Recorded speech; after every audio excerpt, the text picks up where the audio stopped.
પછી કૃષ્ણના ભક્ત એક જ વસ્તુ કહે છે આપણને, પણ વચનામૃતમાં બધી વાતો જુદી જુદી આવશે.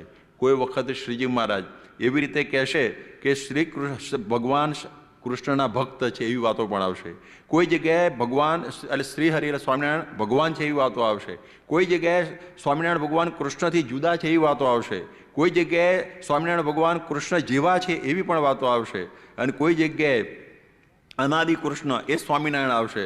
અને છેલ્લે રામકૃષ્ણાદિક અવતારોના અવતારી એવી છઠ્ઠી વાત પણ આવશે. એમાંથી કઈ ઉપાડશો તમે? છેલ્લી કઈ ઉપાડશો? સર્વોપરીની જ ઉપાડવાની. પેલી સમજવી કે જેવી સભા હશે એવી વાતો કરે. બધી જનરલ સભા હોય અને પછી સર્વોપરીની વાત કરતો પથ્ય ન પડે. એમના પોતાના સંતોને અને હરિભક્તોને પથ્ય નહોતી પડતો, જનસમૂહને તો ક્યાંથી પથ્ય પડે? એટલે એમણે જુદી જુદી વાતો કરી હોય, પણ છેલ્લી જે એકાંતની કે છે ને કે અતિ રહસ્ય એકાંતની વાલપની વાત કહું, એ વાલપની વાત આ એ સર્વોપરી અવતારોના અવતારી. તો એ વાત સમજવાની. તમે જોશો કે શ્રીજી મહારાજે કૃષ્ણના ભક્ત છે એ તો શિક્ષાપત્રીની અંદર બહુ સ્પષ્ટપણે આપણને આ સમજાવેલું છે. એટલે એમાંથી પછી તમને કૃષ્ણના ભક્ત છે એ જ વાત સમજાશે. એટલે આ વાત પણ આપણને નવી લાગે એવી છે. તમે જોશો એના અનુસંધાનની અંદર શ્રીજી મહારાજે પ્રથમના 74માં કહ્યું કે આપણે તો શ્રી કૃષ્ણ નારાયણના દાસ છીએ.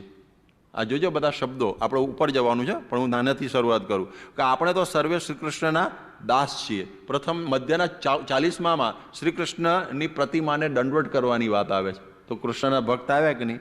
પછી એવું છે કે બીજો તત્વ એ આવે છે કે શ્રીજી મહારાજ એ કૃષ્ણ ભગવાન છે. હવે ઉપર ગયા એક પગથિયું, આપણે જરા ઉપર જઈએ. બધા વટનાઓમાં મારા લખેલા છે, નહીં વાંચું. તો એમાં મધ્યમાં 35માં કહ્યું કે તમે સર્વે મને ભગવાન જાણો છો. આવી ગયા કે નહીં? કૃષ્ણના ભક્તો પછી શ્રી મહારાજ પોતે જ બોલે છે કે હું ભગવાન છું. વળી પાછું શ્રીજી મહારાજ આગળ વાત કરે છે ત્રીજામાં કે એનાથી જુદા પાડતા કે છે કે રામચંદ્રના ઉપાસક હોય એને વાલ્મીકી રામાયણે કરીને પુષ્ટિ થાય. કૃષ્ણના ઉપાસક હોય એને શેનાથી થાય? દસમ સ્કંદથી. એમ મુક્તાનંદ સ્વામીને કહે તમારા ઈષ્ટદેવનું શાસ્ત્ર કરજો. તો જુદા પડી ગયા કે નહીં? મહારાજ એનાથી પાછા જુદા પડી ગયા. વળી શ્રીજી મહારાજ શ્રી કૃષ્ણ એ જ સ્વામિનારાયણ. તો શિક્ષાપત્રીના 108મા શ્લોકમાં કહ્યું છે કો અસૌ કૃષ્ણ. આ કૃષ્ણ લખ્યા છે તો કોણ? તો અહીં વસુદેવ દેવકી નંદન નહીં, શિક્ષાપત્રીનું ભાષ્ય એમ કહે છે એ જે ભક્તિ ધર્મના પુત્ર એ જ આ કૃષ્ણ. એવી વાત સંપ્રદાયમાં લગભગ ચાલતી હોય છે કે જે આ સ્વામિનારાયણ એટલે શું? ભક્તિ ધર્મના પુત્ર સ્વામિનારાયણ એ જ કૃષ્ણનો અવતાર છે. આવી વાતો ચાલે છે. આમાં તો અવતાર નહીં, આમાં તો કૃષ્ણના ભક્ત છો ડાયરેક્ટ. પણ એના ભાષ્યમાં કહ્યું છે કે એ સ્વામિનારાયણ એ જ કૃષ્ણ. એવી વાત ભાષ્ય આટલી કરી. થોડું તો આગળ વધ્યા, ભગતમાંથી થોડું તો ખસ્યા, આગળ તો વધ્યા, આપણે રાજી થઈએ છીએ. એટલે એ વાત આવી. અને વળી પાછું શ્રીજી મહારાજ આગળ વાત કરતા કહે છે કે સર્વોપરીની વાત આવી. આવે તો સર્વોપરીની વાત આવી ગઈ ત્યારે શ્રીજી મહારાજે 55નું પહેલું, મધ્યનું 24મું, પ્રથમનું 37મું, પ્રથમનું 56મું, અમદાવાદનું 7મું જે હમણાં મેં કહ્યું એ, છેલ્લાનું 35મું, આ બધાની અંદર સર્વોપરીપણની વાત કરી. અંત્યનું 38માં કહે છે કે સર્વોપરી જે પુરુષોત્તમ ભગવાન તે જ દયાએ કરીને જીવના કલ્યાણને અર્થે આ પૃથ્વીને વિશે પ્રગટ થયા થકા સર્વજનના નયન ગોચર વર્તે છે તે તમારા ઈષ્ટદેવ છે. એવા જે આ પ્રત્યક્ષ પુરુષોત્તમ ભગવાન તે અક્ષરાદિક સર્વેના નિયંતા છે. કોણ? પ્રત્યક્ષ એટલે તમારી સામે દેખાય છે એ. અને અવતારના અવતારી છે. અને તમારે સર્વેને એકાંતિક ભાવે કરીને ઉપાસના કરવા યોગ્ય છે. આ ભગવાનના પૂર્વે ઘણા અવતાર થયા, તે નમસ્કાર કરવા યોગ્ય છે અને પૂજવા યોગ્ય છે. પરંતુ સર્વોપરી ભાવે ઉપાસના કરવા યોગ્ય તો તમને મળેલું સ્વરૂપ એ જ છે. આવી સ્પષ્ટ વાત શ્રીજી મહારાજે વચનામૃતોની અંદર બહુ જ સુંદર રીતે આપણને બધી કહેલી છે, છતાં પણ સમજવી ઘણી બધી અઘરી પડી ગઈ. અતિ કઠણમાં કઠણ આ વાત છે કે સ્વરૂપ નિષ્ઠાને સમજવી. આ એકડો છે, આ સ્વરૂપ નિષ્ઠાનો એકડો એ સમજવો અતિ કઠણ છે. એટલે શ્રીજી મહારાજ આપણને આ વાત સમજાવે છે. હું તમને બીજા બધા રેફરન્સથી આ વાત જરા સમજાવીશ કે આ વાતો કેટલી બધી મહત્ત્વની આપણા સંપ્રદાયની અંદર શ્રીજી મહારાજે આપણા માટે આ કહેલી છે. તો એ વાતોથી આપણને થોડો ખ્યાલ આવશે. એટલે હવે મહારાજે એક બીજી વાત કરી કે આપણે આ વાત આગળ સમજવાની છે હવે જરા થોડી, કે આપણા ત્યાં રોજ એક પ્રાર્થના ગવાય છે. આપણા ત્યાં એક પ્રાર્થના ગવાય છે. કઈ પ્રાર્થના ગવાય છે? નિર્વિકલ્પ નિશ્ચય અતિ ઉત્તવ તવ ઘનશ્યામ. બધા ગાય છે. અમદાવાદમાં, મણિનગરમાં, બોચાસણમાં, વડતાલમાં બધા જ ગવાય છે ને કે નિર્વિકલ્પ નિશ્ચય હતી ઉત્તવ તવ ઘનશ્યામ, કે હે મહારાજ તમારો ઉત્તમ નિર્વિકલ્પ નિશ્ચય આપજો. તો આપણા મનમાં કે ભાઈ અવતારોના અવતારી મહારાજના વચનથી આપણે માની લીધું એટલે નિર્વિકલ્પ નિશ્ચય થઈ ગયો. આ ગેરસમજ છે, બરોબર યાદ રાખજો. ખાલી અવતારોના અવતારી માની લીધા શ્રીજી મહારાજને એટલે આપણે નિર્વિકલ્પ નિશ્ચય થઈ ગયો માનવાનું કારણ નથી. આજે થોડી સાંપ્રદાયિક વાત કહું છું. તો શ્રીજી મહારાજે લોયાનું 12મું વચનામૃત છે, એમાં એક પ્રશ્ન નાખ્યો છે કે ઉત્તમ નિર્વિકલ્પ નિશ્ચય કોને કહેવાય. પ્રશ્ન કોને નાખ્યો છે? શ્રીજી મહારાજે. જવાબ કોણ આપે છે? શ્રીજી મહારાજ. તો શ્રીજી મહારાજ શું જવાબ આપે સાંભળજો જરા, કે જે અક્ષરના એક એક રૂવાડાના વિશે અનંત કોટી બ્રહ્માંડ અણુની પેઠે ઉડતા ફરે છે, એવું પુરુષોત્તમ નારાયણનું ધામરૂપ અક્ષર એ રૂપે પોતે રહ્યો થકો સ્વામી સેવક ભાવે પુરુષોત્તમ નારાયણની ઉપાસના કરે એને ઉત્તમ નિર્વિકલ્પ નિશ્ચયવાળો ભગવત ભક્ત કહીએ. તો આટલું તો થયું ને કે ઉત્તમ નિર્વિકલ્પ નિશ્ચયની અંદર અક્ષરરૂપ થવાની વાત આવીને ઊભી રહી ગઈ. આ નવી વાત લાગે છે પણ શ્રીજી મહારાજના શ્રીમુખની વાત છે, પણ લોકોના મગજમાં આ બેઠતી નહોતી. એટલે શ્રીજી મહારાજે એક થોડી વાત એવી કરી દીધી કે શિક્ષાપત્રીમાં તો આટલું લખ્યું. પછી જ્યારે શ્રીજી મહારાજના મંદિરો બનાવવાનું થયું ત્યારે મંદિરોની અંદર સૌથી પહેલું મંદિર અમદાવાદમાં બન્યું વિક્રમ સંવત 1878 ફાગણ સુધી 30. અને એ વખતે એ મંદિરની અંદર શ્રીજી મહારાજે નરનારાયણ દેવ પધરાવ્યા ફાગણ સુદ 30ના દિવસે, બધાને ખબર હશે. એટલે નરનારાયણ દેવ પધરાવ્યા. હવે તમે બધા જુઓ, માળા આપણે છે ને ઈષ્ટદેવ સ્વામિનારાયણ અને વચ્ચોવચ્ચ નરનારાયણ બેસી ગયા. આ એક નવાઈ જેવું લાગે ને, તો આપણને લાગે. અને પછી જ્યારે વડતાલમાં મંદિર પધરાયું ત્યારે શું કર્યું એમણે? લક્ષ્મીનારાયણ. જૂનાગઢની અંદર રાધા રમણ, ધોલેરાની અંદર મદન મોહન, આ બાજુ ગોપીનાથજી ગઢડામાં પહેરાવે.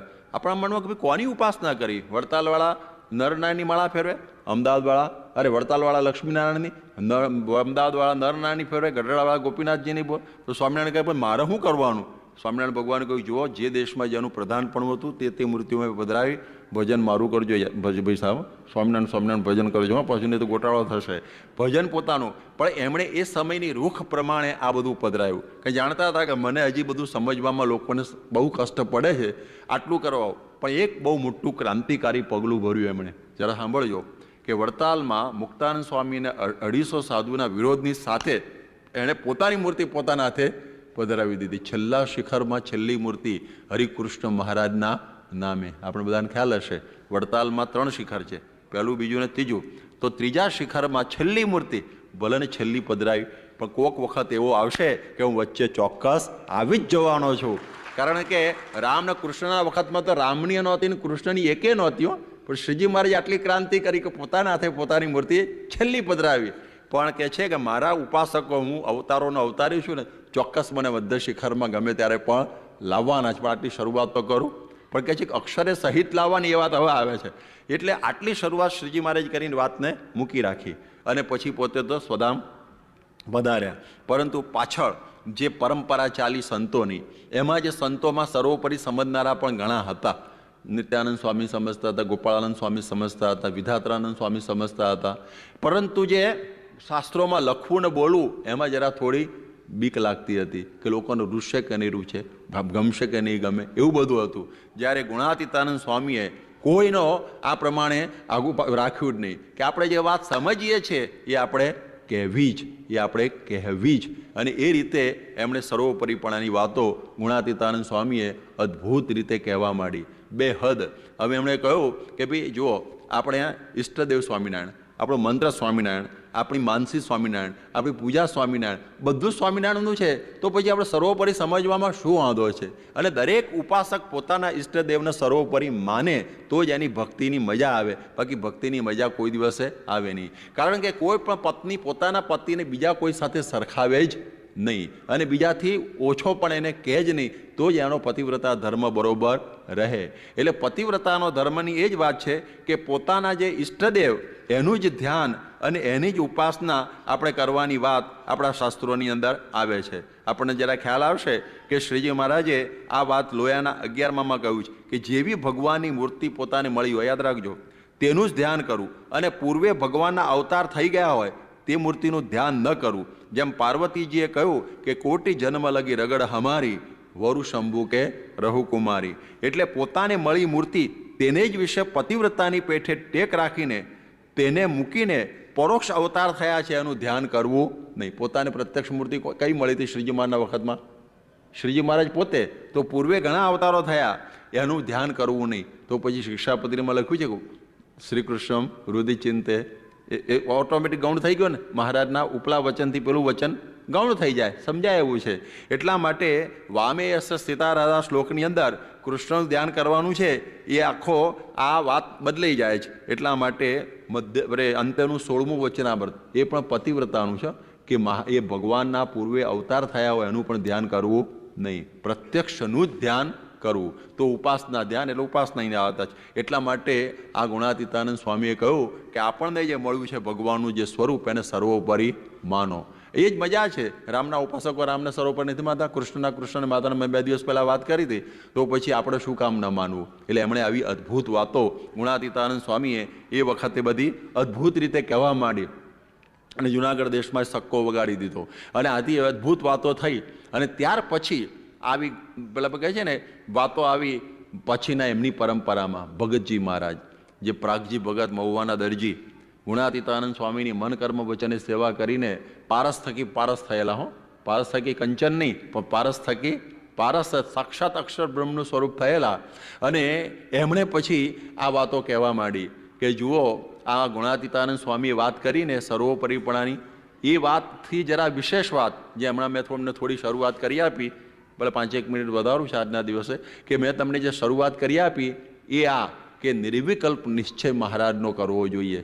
ગુણાતીતાનંદ સ્વામી શું કહે, ભગતજી મહારાજે શું કહ્યું? મહારાજનો નિર્વિકલ્પ નિશ્ચય થવો જોઈએ. તો નિર્વિકલ્પ નિશ્ચય એટલે શું? ફરીથી યાદ રહ્યું?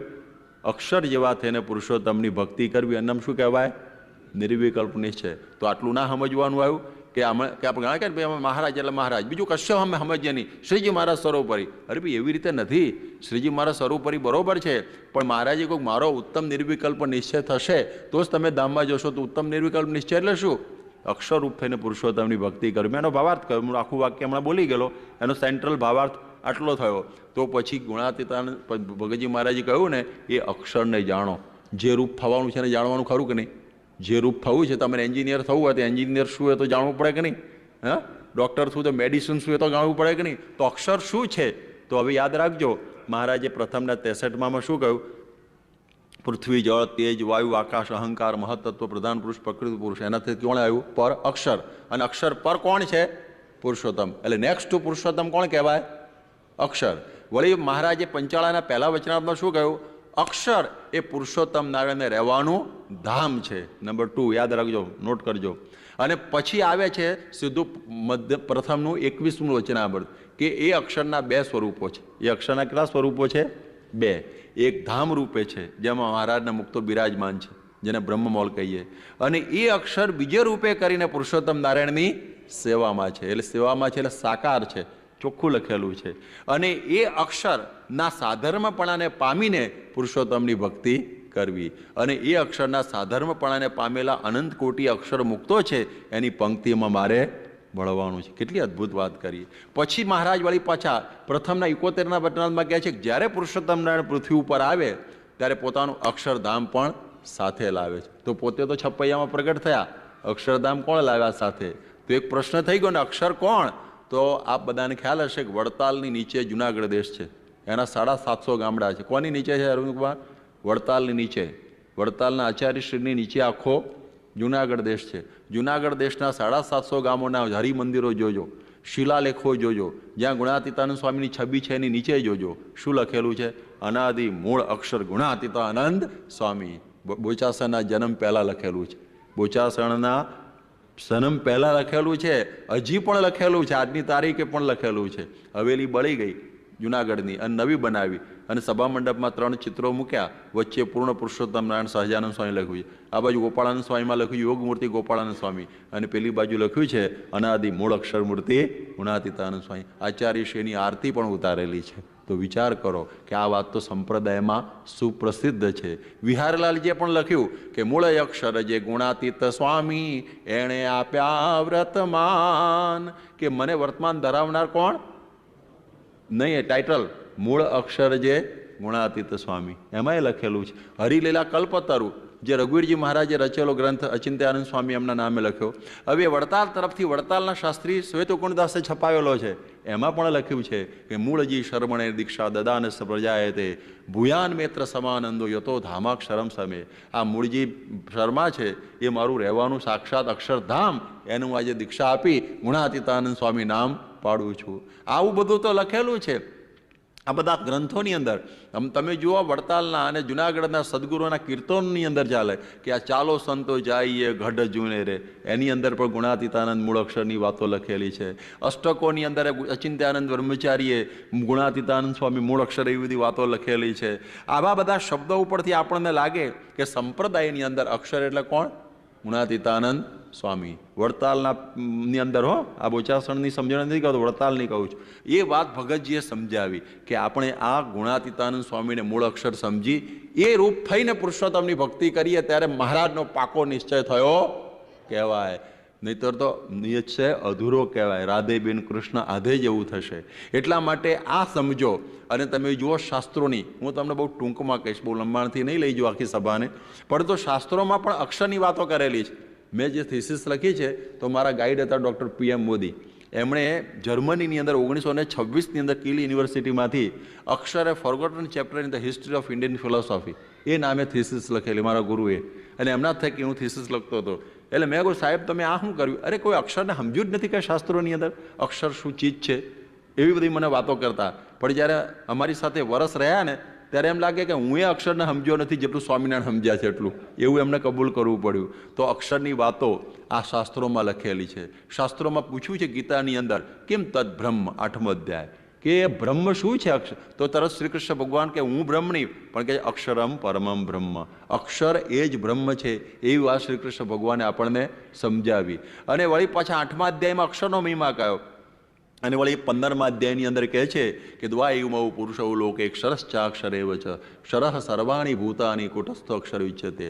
કે ક્ષર અને અક્ષરની વાત કરી અને પછી કહ્યું કે યસ્માત અક્ષરમતી તો અહમ અક્ષરાદપી ચોત્તમ. હું ક્ષરથી પણ પોર છું અને અક્ષરથી પણ પર છું, એટલે પુરુષોત્તમ નારાયણ છું. અને એ વાત પાછી એમણે મુક્તિની અંદર લખી કે બ્રહ્મભૂત પ્રસન્નાત્મા ન શોચતી ન કાંક્ષતી સમઃ સર્વેષુ ભૂતેષુ મદ ભક્તિમ લભતે. મારી ભક્તિ કરવી હોય તો બ્રહ્મરૂપ થવું પડે. આવ્યું કે નહીં? પણ જોઈન્ટ થયું. ખાલી અક્ષર પુરુષોત્તમ જુદું સમજવાનું નથી, અક્ષર જેવા થઈને પુરુષોત્તમની ભક્તિ કરવી છે. ગીતામાં લખ્યું એ ચ અક્ષરમ અવ્યક્તમ ઉપાસતે એ ચ મામ ઉપાસતે તેષામ કે યોગ વિત્તમા. કોઈ અક્ષરની ઉપાસના કોઈ મારી કરે એમાં કોણ શ્રેષ્ઠ? તો અમે એનું નિરૂપણ કરીએ છીએ અક્ષરરૂપ થઈને તમારી કરે શ્રેષ્ઠ. જોઈન્ટ થઈ ગયું. અને પછી એ અક્ષર કોણ છે? તો આપણા બધા શું કહેવાય ઉપનિષદોની અંદર ને બધું કહેલું છે કે સર્વે વેદાયત પદમ મામનંતી તપાંસ ચ ચર્વાણ યદુદંતી અજ્છંતો બ્રહ્મચર્યં ચરંતી તત્તે પદમ સંગ્રહેણ બ્રહ્મિમી ઓમિતિ એતદ્વા અક્ષરમ બ્રહ્મ એતદ્વા અક્ષરમ પરમ એતદ્વા અક્ષરમ જ્ઞાત્વા બ્રહ્મલોકે મહીયતે. જેને શાસ્ત્રો અદ્ભુત મહિમા કહે છે એ અક્ષરને જાણીને જ મારા ધામને પમાય. અને હું કેવો છું તો કે અક્ષરાત પરતરહ પરહ કઠોપનિષદા, કે હું અક્ષર આ મુંડકોપનિષદ પેલું કઠોપનિષદની વાત ગઈ અને મુંડકોપનિષદ કહ્યું કે અક્ષર કોણ છે? સવેદ એતદ પરમમ બ્રહ્મધામ, એ મારું રહેવાનું ધામ છે. એની સાક્ષી પૂરે છે ભાગવત યદાહુર અક્ષરમ બ્રહ્મ સર્વ કારણ કારણમ વિષ્ણો ધામ પરમમ પુરુષસ્થ મહાત્મના. એ અક્ષરે પુરુષોત્તમ રહેવાનું ધામ. અને એને તમે નહીં જાણો તો સકૃપણ ભવતી, અને જે અક્ષરને જાણે છે સ બ્રાહ્મણ ભવતી. એટલે એ બ્રહ્મ ને પહોંચવાને યોગ્ય છે. એટલે આ બધી વાતો શાસ્ત્રોની અંદર બહુ ઠાંસીને ભરી જ. અમૃતસ્ય એષઃ સેતુ, ભગવાનના ધામને જવાનો જો સેતુ કહેતા પુલ હોય તો અક્ષર બ્રહ્મ છે, એના દ્વારા પુરુષોત્તમને પમાય છે. આ વાત બરોબર સમજવાની. અને અક્ષરમ અજ્ઞાત્મા બહુકાલમ જુહોતી તપસ્તપતિ સ અંતવદેવ ભવતી. અક્ષરને જાણ્યા વગર ગમે એટલું કરશો ને તો તમારો પત્તો નહીં પડે. કારણ કે પુરુષોત્તમ કેવા છે? અક્ષરથી પર. તો તમે જો અક્ષરને પાછું પાડશો ને તો પુરુષોત્તમ અક્ષર જેવા સમજાશે. જો વાઇસ પ્રેસિડેન્ટ રાખો ને તો કદાચ શંકા જશે કે પ્રેસિડેન્ટ છે કે વાઇસ પ્રેસિડેન્ટ. પણ જો વાઇસ પ્રેસિડેન્ટ હોય તો પ્રેસિડેન્ટ એનાથી પર સમજાય કે નહીં? કે આવું જે અક્ષર એનાથી પર પુરુષોત્તમ. પુરુષોત્તમ માટે એક જ ટાઇટલ વાપરવાનું. કયું વાપરવાનું? અક્ષરાતીત. બધું આવી ગયું. અનંતપુરી બ્રહ્માંડનાથી બધું બોલવાની જરૂર નથી. અક્ષરાતીત એમાં બધું આવી ગયું. આખું બધું તત્વજ્ઞાન સમય ગયું. તો એટલા માટે મહારાજે મધ્યના 3જા વતનામાં કહ્યું કે સર્વ થકી જે પરબ્રહ્મ અને એના થકી પરબ્રહ્મ પુરુષોત્તમ નારાયણ નોખા છે. અને બ્રહ્મના પણ આધાર પ્રેરક અને પેલા મેના પણ અંતર્યામી છે. એટલે આટલો બધો અક્ષર બ્રહ્મનો મહિમા કયો એટલે પછી આપણને એમ થાય કે શું અક્ષરનું આટલું બધું અનિવાર્યતા? તો યાદ રાખો, અક્ષરથી પર પુરુષોત્તમ છે એ વાત સમજવી. લોયાનું ત્રીજું કે અક્ષર પણ પુરુષોત્તમ જેવું થવા સમર્થ નથી. તો પછી અક્ષરની પરંપરામાં આવેલા પ્રમુખ સ્વામી મહારાજ એ અક્ષરની સ્વરૂપ છે, એ પરબ્રહ્મનું સ્વરૂપ એટલે પરબ્રહ્મ નથી. અક્ષર છે એમાં પરબ્રહ્મ રહેલા છે, પણ એ પોતે પરબ્રહ્મ નથી. એ વાત આપણે સમજવાની. એટલે આ બધી શાસ્ત્રોમાં આ બધી વાતો ખૂબ સારી રીતે કહેવામાં આવેલી છે, પણ એ વખતે પણ સમજાઈ નહોતી. એટલે અમારા સાહેબે કહ્યું કે Akshar a forgotten chapter in the history of Indian philosophy. અક્ષર ભૂલાઈ ગયેલું તત્વ છે. મેં કહ્યું સાહેબ આટલું બધું અમારા સ્વામિનારાયણ સંપ્રદાયમાં અક્ષર વિશે ખેડાણ થયેલું કે ગજબ કહેવાય. આ તો મને મારું ખબર જ નહીં કે આટલું બધું સ્વામિનારાયણમાં અક્ષર વિશે લખાયેલું છે. એટલે એ વાત આપણે અહીંયા આગળ સમજવાની હતી. એટલે આ અક્ષરને જાણવું રહ્યું. જો અક્ષરને ન જાણીએ તો આ બધું નકામું. એટલા માટે આપણી શિક્ષાપત્રીની અંદર આપણને 108મો શ્લોક કયો? એ તો કોનો કયો? મહારાજનો કયો. આ 108મો શ્લોક તો શ્રીજી મહારાજ માટે કયો ને. હવે સમજાયું ને કે સ શ્રી કૃષ્ણ પરમ બ્રહ્મ ભગવાન પુરુષોત્તમ ઉપાસ્ય ઇષ્ટદેવોન સર્વાવિભાવ કારણમ. આપણે શિક્ષાપત્રીથી જ હવે સમજીશું કે અહીંયા આગળ શ્રી કૃષ્ણની વાત લખી છે, પણ આપણે શું સમજવાના? પૂર્ણ પુરુષોત્તમ સ્વામિનારાયણ ભગવાન. હવે અક્ષરની વાત પાછળના શ્લોકમાં લખે છે કે સ રાધયા આયુતો જ્ઞેયો રાધા કૃષ્ણ ઇતિ પ્રભુ રૂક્મિણિયા રમયો પેતો લક્ષ્મી નારાયણ સહી. કે જ્યારે એ ભગવાન રાધાએ સહિત હોય ત્યારે શું કહેવાય? રાધા કૃષ્ણ. લક્ષ્મી સહિત હોય ત્યારે શું કહેવાય? લક્ષ્મી નારાયણ. પછી અર્જુને સહિત હોય તો શું કહેવાય? નર નારાયણ. લક્ષ્મી સહિત હોય તો શું કહેવાય? અરે બધા જાણતા હતા, પણ મહારાજ આ બધું સમજાવીને ક્યાં લઈ જવા માગે છે. હવે આપણે એ 5 મિનિટમાં સમજીએ તો આપણને મહારાજ શું કહેવા માગે છે. તો અહીંયા આગળ તો આ બધાને ખબર છે, પણ મહારાજ આ વાત સમજાવવા માગે છે કે હવે જે લક્ષ્મીનારાયણ નરનારાયણની બધી વાતો લખી મહારાજે એ રીતે બધી પધરાવી. મહારાજે બધી જગ્યાએ લક્ષ્મીનારાયણ નરનારાયણ બધું પધરાવ્યું, તો મહારાજને આ બધું કહેવાનું છે કે જેવો પરોક્ષ દેવનો મહિમા છે એવો પ્રગટનો પણ મહિમા સમજો. મધ્યનું 21મું વચનામૃત. જેવા જે રામકૃષ્ણાદિક જે પરોક્ષ ભગવાન અને જે બધા દ્રૌપદી કૌંતા વગેરે પરોક્ષ ભગવાનના ભક્તો, એનો જેવો મહિમા છે એવો જે પ્રગટ ભગવાન અને પ્રગટ ભગવાનના ભક્ત, એનો મહિમા સમજાય ત્યારે કલ્યાણનો મુદ્દો હાથમાં આવ્યો કહેવાય. તો આ વાત સમજવાની છે કે મહારાજને આ સમજાવવું છે કે રાધાએ સહિત જ્યારે કૃષ્ણ હોય ત્યારે રાધા કૃષ્ણ કહેવાય, લક્ષ્મીએ સહિત હોય ત્યારે લક્ષ્મીનારાયણ કહેવાય. આ તો બધાએ જાણતા હતા, પણ મહારાજના પરોક્ષમાંથી પ્રગટમાં શું સમજવાનું કે પૂર્ણ પુરુષોત્તમ નારાયણ જો હું મારા ઉત્તમ ભક્ત, મહારાજને મુખ્ય પરિચારક અક્ષરને કહ્યા છે, એ અક્ષરે સહિત જ્યારે હું હોય તો હું સમજવાનું? અક્ષર પુરુષોત્તમ. બસ આ જ શિક્ષાપત્રીનું રહસ્ય છે કે આ અક્ષર પુરુષોત્તમની વાત આ સમજાવવા માટેની આ મહારાજનો આખો આ બધો ઉપક્રમ છે. તમે અક્ષરને ન જાણો શું થાય? જેમ તમે જુઓ, તમારે પુસ્તક વાંચવું હોય તો શું જાણવું પડે? આલ્ફાબેટ્સ. આલ્ફાબેટ્સના ગુજરાતીમાં શું કહેવાય? મૂળાક્ષરો. મૂળાક્ષર કહે છે ને. મૂળ અક્ષરનું જ્ઞાન ના હોય તો તમે પુસ્તક વાંચી શકો નહીં. એમ મૂળ અક્ષરનું જ્ઞાન ના હોય તો પુરુષોત્તમનું જ્ઞાન થઈ શકે નહીં. સીધો લોજિક છે. એ જાણવું જોઈએ આપણે. અને અક્ષરની સાથે મૂળ શબ્દ કેમ લગાડવામાં આવે છે? કે મૂળનો અર્થ એ થયો કે કોઈ દિવસ માયામાં હતા નહીં, એટલા માટે મૂળ. હંમેશા માયાથી પર. આવું કૃષ્ણ ભગવાચાર્યે કહ્યું છે કે માયાથી હંમેશા પર છે, એ ભજીને નથી થયા. બાકી બીજા અક્ષર મુક્તો કહેવાય છે અને આને મૂળ અક્ષર કહેવાય છે, કારણ કે હંમેશા માયાથી પર જ છે, એટલા માટે મૂળ અક્ષર. હવે આ વાત જરા સમજ્યા પછી એક પ્રશ્ન એ થાય છે કે શ્રીજી મહારાજે આટલી વાત કરી, ભગતજીએ ઓળખાયું કે આ ગુણાતીતાનંદ સ્વ બેઠું અક્ષર ઊભું અક્ષર આ તે. હવે પછી આનો ઉપક્રમ કેવી રીતે થયો એ થોડી વાત તરફ સમજી લઈએ. તો હવે બન્યું એવું કે આ વાત ભગતજી થકી શાસ્ત્રીજી મહારાજ સમજ્યા. સુરતની અંદર હતા જ્યારે શાસ્ત્રી યજ્ઞ પુરુષદાસ નાની ઉંમરના, ત્યારે ભગતજી છે ને આ લોયાનું 12મું વચનાવર સમજાવતા હતા અને મહારાજના પુરુષોત્તમપણાની ગુણાતીતાનંદ સ્વામી મૂળ અક્ષરની વાતો કરતા હતા. ત્યારે એ લોકો મગજમાં બેસતું નહોતું આ શાસ્ત્રી યજ્ઞ પુરુષદાસજીને. એ કે હું મારા ગુરુ વિજ્ઞાનાનંદ સ્વામી 12 વર્ષ શ્રીજી મહારાજ ભેગા રહ્યા છે. કોની ભેગા? 12 વર્ષ મારા ગુરુ. મને કોઈ દિવસ આવી વાત નથી કરીને પ્રાગજી ભગત નવી વાત ક્યાંથી કરે છે કે તમે આ ક્યાંથી લાવ્યા? એ કે આ તારા ગુરુ પણ આ વાત જાણે છે, તો મને કહી કેમ નથી કે હું એમના મોઢે કહેવરાવું? તો કે હું માનું. તો પછી એ બધી યોજના કરી શાસ્ત્રી યજ્ઞ પુરુષદાસ એમના ગુરુના ઢોલિયા નીચે પલંગ નીચે છુપાઈ ગયા અને પ્રાગજી ભગત આવીને બેઠા અને વિજ્ઞાનંદ સ્વામીની જૂની જૂની વાતો યાદ કરાવવા માંડ્યા કે શ્રીજી મહારાજ વખતે સર્વોપરીપણાની કેવી વાતો થતી કે અદ્ભુત શ્રીજી મહારાજ વાતો કરતા કે બીજું કોઈ સાંભળતું નથી ને કે આપણે બે જ છીએ બોલો અને કે અદ્ભુત વાતો કરતા. અને પછી કહે છે કે આ ગુણાતીતાનંદ સ્વામી મૂળ અક્ષરી વાત તમે સાંભળેલી કે અમે સાંભળેલી? શ્રીજી મહારાજે આવી વાતો પણ એમના સમયમાં કરેલી છે. અને પેલા બહાર નીકળ્યા ઢોલિયાથી યજ્ઞ પુરુષદાસ કે ગુરુ તમે મને અત્યાર સુધી વાત કેમ ન કરી? કે જો ભાઈ હજી શ્રીજી મહારાજનું પુરુષોત્તમ પણ હદતું નથી લોકોને, તો ગુણાતીતાનંદ સ્વામીનું મૂળ અક્ષર પણ ક્યાંથી હદે? અને આ વાતો હું જાહેરમાં કરું ને તો મારો ખાટલો ઉપાડીને તાપી નદીમાં નાખી દે.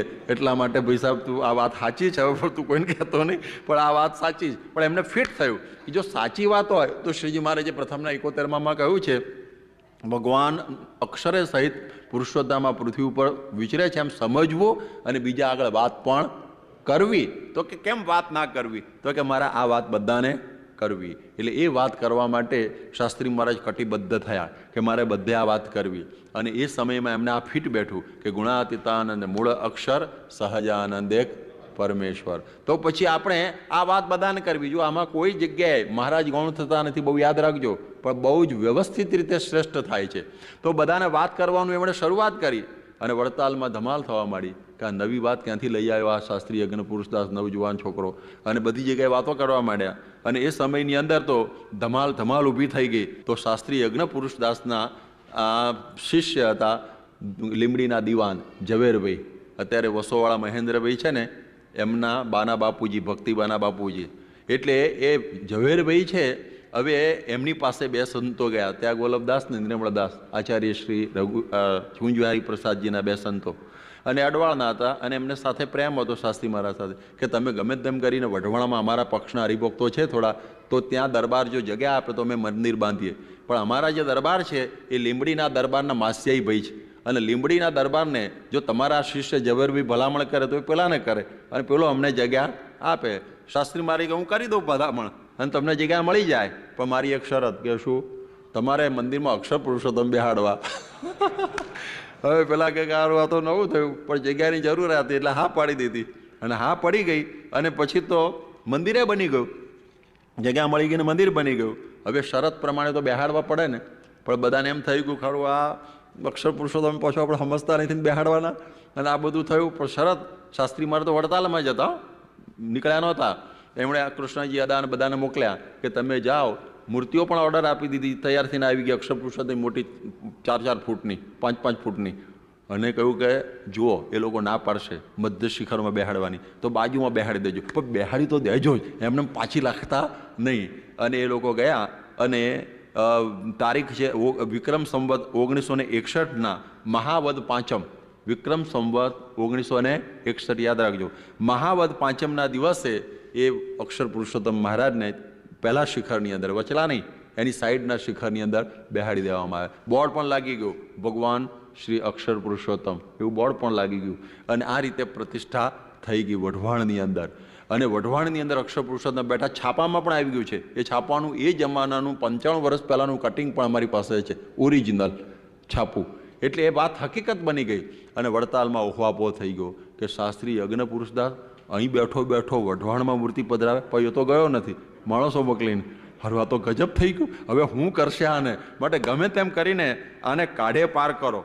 એટલે એ કાઢવા માટે બધા કટિબદ્ધ થઈ ગયા કે શાસ્ત્રી યજ્ઞ પુરુષદાસને વિદાય જ આપો અહીંથી. અને બહુ ધમાલ ઊભી થઈ ગઈ અને એમણે કાઢવા માટે બહુ ધમાલ થઈ. અને વિક્રમ સંવત 1962માં બીજા જ વર્ષે શાસ્ત્રીમાં તો બધે પારાયણો આવું બધું કર્યા કરતા અને વિરોધ બહુ થઈ ગયો. એટલે કહ્યું કે આને કાં તો ચૂલમાં નાખી દો કે ગમે તેમ કરીને પણ આનો નાશ કરો. અને એ વખત બધા હરિભક્તો બહુ હતા. સરદાર વલ્લભભાઈના પિતાશ્રી ઝવેરભાઈ એ બધા ચુસ્ત સત્સંગીઓ. એને થયું કે હવે અમને એમ બહુ રાખવા જેવા નહીં. લક્ષ્મીપ્રસાદજીને કહ્યું કે આને કોઈ ચિઠ્ઠી આપો, અમારા ગામમાં લઈ જઈએ. એક આખો દેશ પડ્યો છે, જ્યાં જ ફરવું હોય ત્યાં એ રખડવું ત્યાં રખડે. બ્લેસિંગ ઇન ડિસગાઇઝ એટલે આપણે દેશ ભાગ રહ્યો જ નહીં, બધી જ જગ્યાએ આપણે ફરાય કે આચાર્યશ્રી કહેલું છે અમને. એટલે એ દ્રષ્ટિથી આ પ્રમાણે એમણે કહી દીધું કે જ્યાં ફરવું ત્યાં ફરે, બ્લેસિંગ ઇન ડિસગાઇઝ જેવું થઈ ગયું. અને પછી તો શાસ્ત્રી મહારાજને થયું કે હવે આપણે અહીં રહેવો જેવું નથી. પણ એમની ઈચ્છા નહીં જવાની, વડતાલ છોડવાની. પરંતુ એમણે કહ્યું હરિકૃષ્ણ મહારાજને કે જો અમારે તો તમારાથી છૂટા પડવું નથી, પરંતુ દેશકાળ એવા થયા છે માટે તમે અમારી સાથે રહેજો. અને એ વખતે કાર્તિકી પૂર્ણિમાએ શાસ્ત્રી મહારાજ 1962માં વડતાલમાંથી નીકળે છે. બહુ યાદ રાખજો, વડતાલમાંથી એ વખતે એ નીકળ્યા 5 સાધુને લઈને, અને 5 મહિના થયા અને ચૈત્રી પૂર્ણિમા આવી. અને એ વખતે ત્યાગી મંડળે એક ઠરાવ કર્યો વિમુખનો 7/4/1906ના દિવસે કે ભાઈ હવે આ પ્રમાણે અમે આમાંથી વિમુખ કર્યા છે. અને વળી પાછો ટ્રસ્ટી બોર્ડનો ઠરાવ 16/4/1906ના એ વખતે ઠરાવ થયો 22ની કમિટી, એમાં 14 સહી કરીને ઠાસરાવાળા 8 સહી કરી નહીં. ઠાસરાવાળા એમના પક્ષમાં હતા, બધા એ લોકોએ સહી ના કરી. અને આચાર્ય તો સગીર હતા લક્ષ્મીપ્રસાદજી, એના વતી કોઠારીએ પણ સહી નહીં કરી. ગોરધનદાસે, ગોરધનદાસની પોતાની પણ સહી નહીં. એટલે આવો લૂલો ઠરાવ કહેવાય, જેને કહેવાય ને ગુજરાતીમાં લૂલો ઠરાવ. એ ઠરાવ બધો પસાર થયો અને આ પ્રમાણે એમ શાસ્ત્રી મહારાજ તો નીકળી ગયા. અને શાસ્ત્રી મહારાજ હવે વડતાલથી નીકળ્યા અને પછી તો એ 6 મહિના અને 12 જ મહિના થયા હશે. અને એ વખતે એમણે બોચાસણની અંદર મંદિર ઊભું કરી દીધું. અને બોચાસણની અંદર એ વખતે 1963ના વૈશાખ સુદ દસમ એ દિવસે એમણે અક્ષરે સહિત પુરુષોત્તમ મહારાજની મૂર્તિ પધરાવી દીધી પોતે. હવે વઢવાણનો પેઠા બેઠા એ વખત કોઈને ગમ પડેલી નહીં, પણ આ તો ચરોતરના ચોકમાં બેસી ગયા વચ્ચોવચ. એક બાજુ લક્ષ્મીનારાયણ પણ છે, યાદ રાખજો. વચ્ચે અક્ષર પુરુષોત્તમ છે, બીજી બાજુ સુખ સૈયા છે, હનુમાન ગણપતિ મહાદેવ બધું જ છે બોચાસણમાં. પણ મધ્યની અંદર અક્ષર પુરુષોત્તમ મહારાજને બેસાડી દીધા. લોકોને થયું કે અરર આ હું કર્યું કે આ બંડિયાઓએ વચ્ચોવચ મહારાજને બેસાડી દીધા. શાસ્ત્રી મહારાજ કે મેં હું ખોટું કર્યું એમાં હું ખોટું કર્યું? વડતાલમાં છેલ્લા શિખરમાં મારો ભગવાન બેઠેલો, હું મધ્ય શિખરની અંદર એને મેં લાવી દીધો, મધ્યની અંદર બેહાડ્યો. પણ કે તમે મધ્યમાં બેહાડ્યું, આ કેવું કહેવાય? શાસ્ત્રી મહારાજ કે જેમ રામનું મંદિર હોય તો વચ્ચે કોણ હોય? રામ હોય કે ના હોય? પછી શ્રી કૃષ્ણનું મંદિર હોય તો વચ્ચે કૃષ્ણ ના હોય?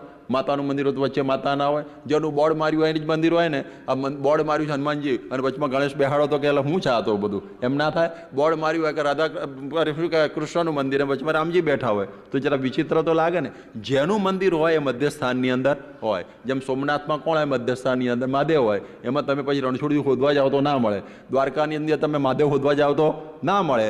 જેનું મંદિર હોય એ વચ્ચે બેસે. મેં શું ખોટું કર્યું છે? સહજાનંદ સ્વામીને મારા બાપના વચ્ચોવચ મેં બેહાડ્યા. પછી બધા કે ભલે તમે વચ્ચોવચ બેહાડ્યા, પણ પેલું અક્ષરને ક્યાંથી ગોઠવ્યું? આ પાછું ગુણાતીતના વચ્ચે ગોઠવી દીધો, એ લપ ક્યાંથી લાવ્યા તમે? શાસ્ત્રી મહારાજ કે એ પણ વાત સમજવા જેવી છે કે ગુણાતીતને વચ્ચે બેસાડ્યાની વાત મેં તમને ખરી યાદ કરી દઉં ફરીથી કે કૃષ્ણના વખતમાં એકે રાધાકૃષ્ણનું મંદિર નહોતું, રામના વખતમાં એકે સીતારામનું મંદિર નહોતું. કૃષ્ણની ચોથી પેઢી પ્રદ્યુમ્ન, અનિરુદ્ધ અને વજ્રદેવ, એને વૃંદાવનમાં મંદિર બનાવ્યું પહેલું, અને એમાં કૃષ્ણની મૂર્તિ પધરાવી. કોણે? વજ્રનાભે, કૃષ્ણના ચોથી પેઢીના વારસદારે. સાંડેલી મુનિની પ્રેરણાથી હરિરાય અને ગોવિંદરાય નામના 2 મંદિરોમાં એકલા કૃષ્ણની મૂર્તિ પધરાવી.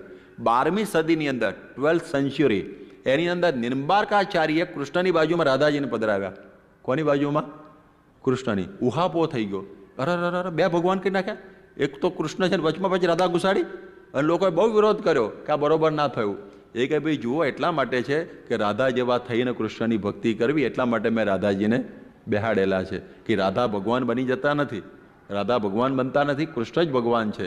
અને અત્યારે જો મંદિરો થયા હોય અને તમે એકલા કૃષ્ણને પધરાવો મોરેલીવાળાને તો લોકો શું કહેશે? યાર રાધા તો પધરાવો, હાવ એકલા કૃષ્ણ. અત્યારે ગોઠવાઈ ગયું. એ વખત વિરોધ કરતા. અત્યારે કે રાધે બિન કૃષ્ણ હાથે, એકલા કૃષ્ણ હતા હશે, રાધા તો જોઈએ જ, રાધા જ મસ્ત. તો અત્યારે એ વાત બેહી ગઈ.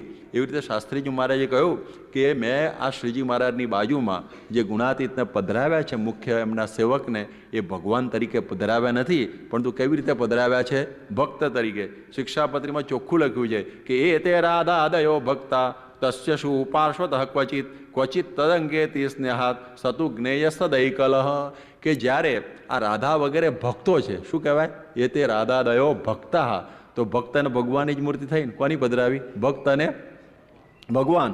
એટલે અહીંયા આગળ મેં અક્ષર પધરાવ્યા છે એ કેવી રીતે, કયા સ્ટેટસથી પધરાવ્યા છે? ભક્તના સ્ટેટસથી. એ કે તમે આ નવું કર્યું તો પછી કે છે કે શું કહેવાય, રામચંદ્ર ભગવાન એમના સમયમાં મૂર્તિ પધરાવી નહોતી સીતારામની, તમે કેમ પધરાવી? તો પછી એમ કહેવાનું કે રામચંદ્ર ભગવાનના વખતમાં કોઈ સમજતા નહોતા અને પાછળવાળા સમજ્યા તો આજે સીતારામની મૂર્તિ તો ખોટું કર્યું, ના તો સારું કર્યું, તો અમે જરા મોડું કર્યું, એમાં હું ખોટું કર્યું છે. પણ કે શ્રીજી મહારાજે આવું કશું કરેલું ને તમે ક્યાંથી કર્યું? બધા બંડિયાઓનું હુજ્યું આવું નકામું લેવા દેવા વગરનું. શ્રીજી મહારાજ ના કરત તો જો રામે નહોતું કર્યું, કૃષ્ણે નહોતું કર્યું, તેના પાછળવાળાએ કંઈ ખોટું કર્યું કહેવાય? રામ અને કૃષ્ણમાં સીતારામ અને રાધા કૃષ્ણના મંદિર નહોતા અને પછી થયેલું ખોટું? હા, કે એ તો સાચું થયું કહેવાય. તો પછી કહે છે પણ મહારાજે આવું કંઈ કર્યું નહોતું ને? જો મહારાજે કરેલું, ફરીથી મહારાજે કરેલું. કેવી રીતે કરેલું? પહેલાં કોણ પધરાવ્યા? યાદ રહ્યું? નર નારાયણ. નર એ શું કહેવાય? ભક્ત. નારાયણ શું કહેવાય? ભગવાન. કહ્યું ને, એ તે રાધા દયો ભક્તા, એટલે ભક્ત કહેવાય. લક્ષ્મી શું કહેવાય? ભક્ત. નારાયણ શું કહેવાય? ભગવાન. રાધા શું કહેવાય? ભક્ત. અને કૃષ્ણ શું કહેવાય? ભગવાન. તો શ્રીજી મહારાજે કેટલી મૂર્તિઓ પધરાવી? 2. ભક્ત અને ભગવાનની પધરાવી કે નહીં? ભક્ત અને ભગવાનની શ્રીજી મહારાજે નહીં પધરાવી? તો શ્રીજી મહારાજ યુગલ ડબલ તો પધરાયેલું જ છે બધું. તો પછી શ્રીજી મહારાજને આ પધરાવવાની ઈચ્છા હતી. શ્રીજી મહારાજના પ્રાગટ્ય પહેલાં પણ લક્ષ્મીનારાયણની ઉપાસના થતી હતી કે નહીં? નરનારાયણની થતી હતી કે નહીં? રાધાકૃષ્ણની થતી હતી કે નહીં? જો મહારાજને એની એ જ ઉપાસના પ્રવર્તાવ્યું હોય તો ધક્કો ખાવાની શું જરૂર હતી? એ તો બધું ચાલતું જ હતું. પણ મહારાજે પોતાની ઉપાસના પ્રવર્તાવી હતી કે જેવી રીતે લક્ષ્મી સહિત નારાયણ અને નર સહિત નારાયણ, એવી રીતે અક્ષરે સહિત હું પૂર્ણ પુરુષોત્તમ નારાયણ બધાને ઉપાસ્ય છું. એટલા માટે અક્ષર પુરુષોત્તમ, કે એના માટે આ મહારાજા શિક્ષાપત્રી પ્રમાણે આ સમજાયું કે આ તો છોકરાએ જાણતા હતા, રાધાએ સહિત હોય રાધા કૃષ્ણ જાણો, નર સહિત હોય નારાયણ, તો બાળમંડળનો ક્લાસ છે. પણ મહારાજ કહે છે કે મારે રહસ્ય આ સમજવાનું છે, એકાગ્રણે એવ મનસા સમજો કે હું પૂર્ણ પુરુષોત્તમ, મારા ઉત્તમ ભક્ત અક્ષરે સહિત હોઉં તો હું અક્ષર પુરુષોત્તમ કહેવાવું. આ મહારાજનો રહસ્ય. એટલે શાસ્ત્રી મહારાજ કે મેં શાસ્ત્રથી વિરુદ્ધ કશું પધરાવ્યું નથી. આમાં 2 ભગવાન થતા જ નથી. કોઈ કે 2 ભગવાન થાય, રાધા કૃષ્ણ પધરાવે તો 2 ભગવાન થાય, રાધા ભક્ત અને કૃષ્ણ ભગવાન. અક્ષર પુરુષોત્તમ પધરાવીએ તો અક્ષર ભક્ત અને પુરુષોત્તમ ભગવાન. યાદ રાખો કે 2 ચરણારવિંદની ઉપાસના, બીજી જગ્યાએ 4 ચરણારવિંદની ઉપાસના છે રાધા કૃષ્ણ લક્ષ્મીનારાયણ ઇત્યાદિકમાં. આપણા સ્વામિનારાયણ સંપ્રદાયમાં અક્ષર કોની ઉપાસના કરે છે? પુરુષોત્તમની. અક્ષર પોતે પણ કોની ઉપાસના કરે છે? પુરુષોત્તમની. માટે આપણે પણ કોની ઉપાસના કરવાની? પુરુષોત્તમ. તો પછી કે તમે 2 હું કામ પધરાવો? એટલા માટે કે આદર્શ તરીકે કે મારે અક્ષર જેવા થઈને પુરુષોત્તમની ભક્તિ કરવી છે, એટલે આપણે 2 પધરાવીએ. અક્ષર પુરુષોત્તમ ઉપાસના શબ્દ બોલીએ છીએ, પણ આટલો જ સમજવાનો કે અક્ષર રૂપ થઈને પુરુષોત્તમની ઉપાસના કરવી, એનું નામ શું કહેવાય? અક્ષર પુરુષોત્તમ ઉપાસના. પણ બંનેની ઉપાસના આપણે કરવાની નથી. શ્રીજી મહારાજના 2 ચરણારવિંદની જ ઉપાસના કરવાની છે. આજે પ્રમુખ સ્વામી પણ અક્ષરની નહીં પણ પુરુષોત્તમ નારાયણના 2 ચરણારવિંદની જ ઉપાસના કરે છે. તો આમાં કોઈ શાસ્ત્રીય વાંધો આવશે નહીં. આટલી વાત હવે અટકાવું છું એટલા માટે કારણ કે એના પછીનું જે ચેપ્ટર એ છે કે તમે એના વાઘા કેમ પહેરાવો છો. કે ગુણાતીતાનંદ સ્વામી તો સાધુ હતા, તો પછી તમે એના વાઘા કેમ પહેરાવો છો? બધા અલંકારની અહીં બધા સરખું જ છે. જો જેવા પુરુષોત્તમ પણ વાત કરી દઉં થોડી 2 મિનિટમાં કે પુરુષોત્તમ નારાયણ જેવા કેમ વાઘા પહેરાવો છો? એક પ્રશ્ન બહુ મોટો થાય તો એનું એમ સમજવાનું કે મધ્ય વડતાલનું 5મું વચનામૃત સરખી સેવાનું કે આપણે અનંત જન્મે ને કોટી જન્મે એકાંતિક થવાના હોય, કરોડ જન્મે, તો આને આ જન્મે જો એકાંતિક થવું હોય ઉત્તમ ભક્ત જેવા, તો જેવી ભગવાનની સેવા કરો છો એવી એના ઉત્તમ ભક્તની પણ સેવા કરો. એને અર્થે 5 રૂપિયાનું ખર્ચ કરો છો તો ભક્તને અર્થે પણ કરો. એની માનસી કરો છો તો ભગવાનની કરો છો, એના બેળા ભક્તની પણ કરો. પણ એક શબ્દ વાપર્યો છે, ભગવાનની પ્રસાદીએ કરીને સરખી સેવા કરવાની. એકલા ગુણાતીતની નહીં હો, એકલા નહીં, પ્રસાદીએ કરીને એટલે શું કે શ્રીજી મહારાજ જે વૃક્ષને અડ્યા હોય તો એનું પણ આપણે ધ્યાન કરીએ છીએ. શ્રીજી મહારાજની ચાખડીની પ્રસાદી હોય તો એનું પણ ધ્યાન કરીએ છીએ. તો પ્રસાદી એટલે શું કે જેના અંગો અંગની અંદર શ્રીજી મહારાજ રહ્યા છે એ જીવંત પ્રસાદી ગુણાતીત. તો એની સરખી સેવા કરવાની. પણ એકલા નહીં કરશો ને, એકલા ગુણાતીતની મહારાજને મૂકીને, તો પછી નકામું થશો. પ્રમુખ સ્વામીની એકલાની ભક્તિ કરશો તો નકામું, એવું અક્ષરનું સ્વરૂપ બરોબર, પણ પુરુષોત્તમ એના અંગમાં રહ્યા છે એમની એ રીતે આપણે એને ભક્ત સમજીએ છીએ. જરા સમજો. એટલે અહીંયા આગળ હું ગુણાતીતની વાત કરતો હતો કે ગુણાતીતાનંદમાં મહારાજ અખંડ રહ્યા છે એટલે અમે એમની સરખી સેવા કરીએ છીએ. તો પછી કહે છે પણ મુગટને બધું પહેરાવવાનું કે આ બધું જ પહેરાવવાનું? કારણ કે અક્ષરધામની અંદર તમે જુઓ કોઈ જીરુબા નથી, લાડુબા નથી, દાદો ખાચર નથી, બ્રહ્માનંદ નથી, પર્વતભાઈ, ગોરધનભાઈ, કંઈ નહીં. બધી ચૈતન્યની મૂર્તિઓ. જેવા પુરુષોત્તમનો આકાર એવા જ બધા મુક્તોનો પણ આકાર, પણ સામર્થ્યમાં ભેદ. અમે એક વખત જર્મની ગયા, એમાં પેલા સીકે પીઠાવાલા છે ને, એનો દીકરો ચંદ્રવદન સાથે હતો અને એ છે ને મોટર લઈને આવેલો અને અમે રમેશ અરવિંદભાઈના ઘેર બેઠેલા. એની સાથે એક આમ કોટ પાટલુન ટાઈવાળો યુરોપિયન હતો. અમે કહ્યું ચંદ્રકાંત એને ઘરમાં બેહાડ ના કે બોલે બહાર ઊભો. મેં કહું પણ મહેમાન છે તો અંદર બેહાડ ને? ના ના કે બહાર. મેં કહું કેમ? એ કહ્યું મારો ડ્રાઈવર છે. મેં કહું તારા કરતાં સારો દેખાય છે. આમ ભલે હરખો લાગતો હોય પણ પેલો ડ્રાઈવર ને પેલો શેઠ, એવી રીતે કપડાં ભલા બંનેના હરખા લાગતા હોય પણ ગુણાતીત સેવક છે અને પેલી બાજુના સહજાનંદ પરમેશ્વર છે. એ ભેદ પાછો સમજવાનો. અહીં આ બે મૂર્તિઓ છે ને એમાં બે હરખા નથી. પેલા સેવક છે, કપડાં ભલે સરખા હોય પણ પેલા સેવક. તમે જુઓ કે અક્ષરધામનો તખતો છે ગઢડાની અક્ષરરોડીની અંદર, તો બધા મુક્તોનો આકાર મહારાજ જેવો, બધાનો આકાર, પણ સામર્થ્યમાં ભેદ. ખ્યાલ આવ્યો ને? એટલે એ દ્રષ્ટિથી તમે જુઓ કે હનુમાનજી છે એકલા પૂજાય છે કે નહીં? વગર રામે પૂજાય છે. અને મુગટ ને માગા બધું પહેરે છે. ત્યારે ગુણાતીત તો શ્રીજી મહારાજના ભેગા આપણે એની સેવા કરીએ છીએ, એમાં કોઈ વાંધો આવતો નથી. એ હતા ત્યારે તો એમણે ધાતુના પાત્રને અડ્યા નથી ગુણાતીતાનંદ સ્વામી કોઈ દિવસ, પેલા અલંકારને અડ્યા નથી. પણ આપણે અક્ષરધામના ભાવથી પધરાવીએ છીએ. રાધાજી કોણ કહેવાય? વૃષુભાણના એટલે ભરવાડના દીકરી અને સ્ત્રી કહેવાય. તો બ્રહ્મચારી એમને અડી શકે નહીં અને એનો થાળ પણ જમી શકે નહીં. પણ એ ગોલોકના મુખ્ય પરિચારક કૃષ્ણના એ ભાવથી આપણે એને બ્રહ્મચારીઓ સ્વામિનારાયણ સંપ્રદાયમાં પૂજા કરે છે, એનો પ્રસાદીનો થાળ જમે છે. એમ આપણે આ બધા જે સ્વરૂપ છે ગુણાતીત કે અનંતકોટી મુક્તો, એને આ સમજ. કોઈ જગ્યાએ 3 મૂર્તિ આપણે ત્યાં હોય, ધામ, ધામીને, મુક્ત.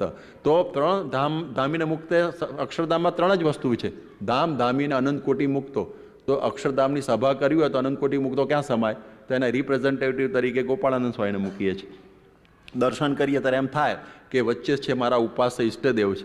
આ અક્ષરના પણ ઉપાસ્ય છે અને મુક્તના પણ ઉપાસ્ય છે. તો મારે આ અક્ષર છે એના જેવા એનું સાધર્મ પામું એટલે હું મુક્ત બનું, અક્ષર મુક્ત. અને જેવી રીતે અક્ષર અને અક્ષર મુક્ત બંને પુરુષોત્તમની ઉપાસના કરે છે, એમ હું પણ પુરુષોત્તમની ઉપાસના અક્ષર મુક્ત થઈને કરું. આખી ઉપાસના મૂર્તિઓમાં સમજાઈ જાય. એટલે એ વાત.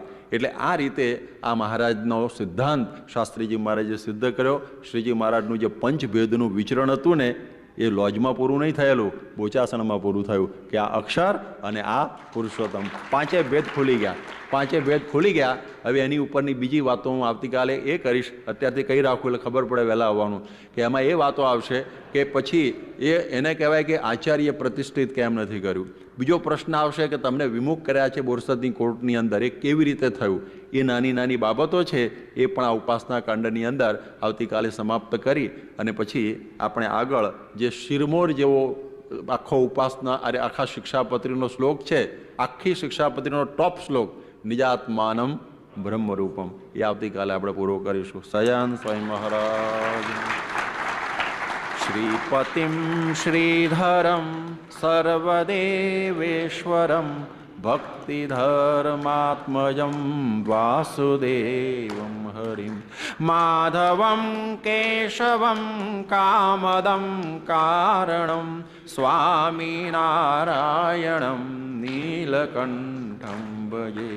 સ્વામિનારાયણમ નીલકંઠમ ભજે. શ્રીપતિમ. શ્રી સહજાનંદાય નમો નમઃ. શ્રી અક્ષર પુરુષોત્તમાય નમો નમઃ. શ્રી પ્રમુખ સ્વામી મહારાજાય નમો નમઃ.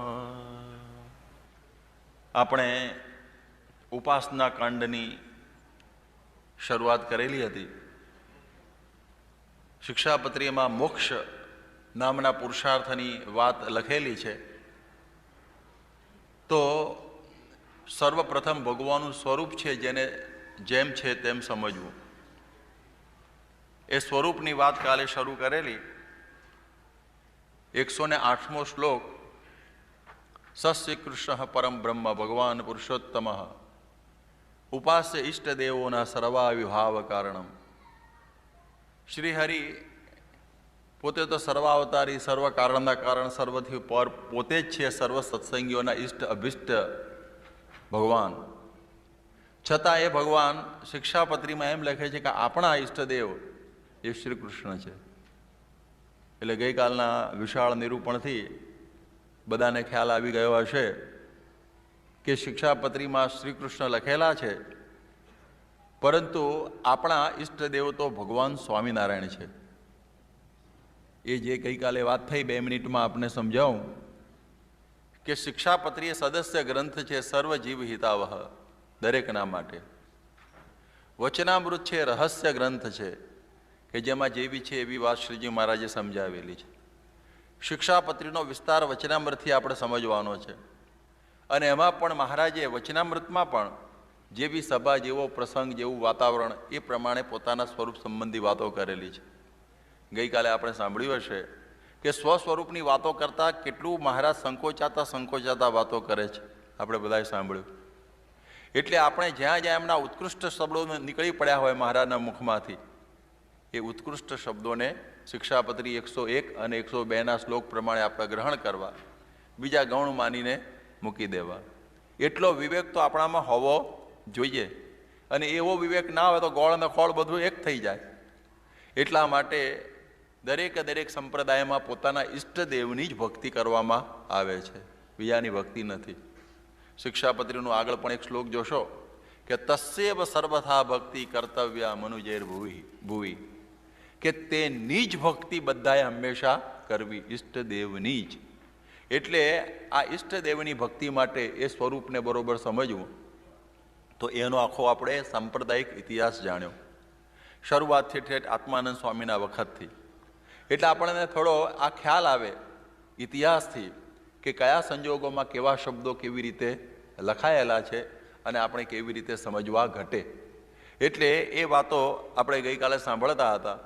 અને એમાં આપણે એ બધી વાતો સાંભળી કે મહારાજ તો અવતારોના અવતારી રામકૃષ્ણાદિકથી પર છે એવું વચનામૃતમાં લખેલું છે, એ આખી સિરીઝ જોઈ. અને એની સાથે એમનો ઉત્તમ નિર્વિકલ્પ નિશ્ચય કરવો હોય તો આપણે અક્ષરરૂપ થવું પડે, તો જ ઉત્તમ નિર્વિકલ્પ નિશ્ચય થયો કહેવાય. બહુ સીધી વાત છે. એટલા માટે શ્રીજી મહારાજ મૂળ અક્ષર બ્રહ્મને પોતાની સાથે લાવ્યા, પણ અહીંયા પોતાના સ્વરૂપને સમજવામાં ફાંફા પડતા હોય લોકોને, અક્ષરની વાતો લોકો ક્યાંથી સમજશે.